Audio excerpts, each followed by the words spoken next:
Hello, good morning. Good morning. Pagpalang araw. To this video ay magpapalitada ako ng magpapalitada ng aming pader. Dahil nga nabaha. Napasok yung tubig dito sa gilid. Yan. Yan banda. Magkabilaan. Pati dito sa sa likod namin. Medyo madamo nga lang. Yan. Diyan nadaan yung tubig ulan sa pader. Kasi nung pinagawa ko ito ay hindi ko napapalitadahan dahil nakulangan sa budget. Yan. Maya. Tulad nito, baha po. Yan. Dito lang kami dadaan sa kapitbahay kasi wala pa naman nakatira. Yan po yung buhangin, bibistahin.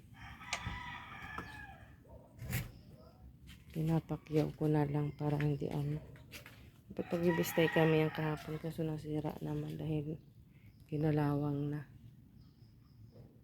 Yan, nagsisimula na silang maghalo. Nagdagdag ako ng isang semento kasi kukulangin daw. Ayan na. Ayan.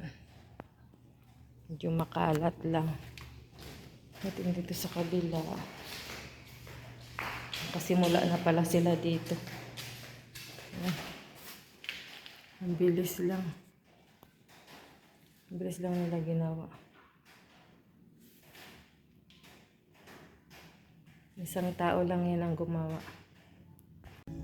Ayan na po. Na finishing na siya. Tapos na siya. Tapos ito yung nabistay namin. Ang daming labis na buhangin. Binistay na namin. Dito tayo sa likod.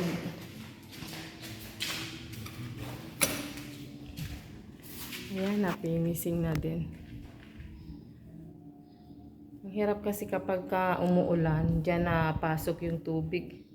Papasok doon sa dyan na daan. Papasok doon sa kabilang bahay.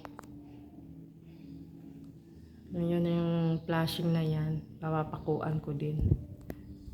Para hindi na siya pumalakpak kapag hinangin.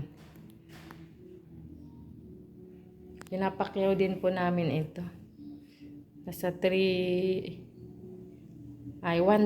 1 to yung pakyaw. Kasi pag arawan, 700 ata. Ay para hindi na kami maghalo-halo. Sila na. Para iwas pagod na din.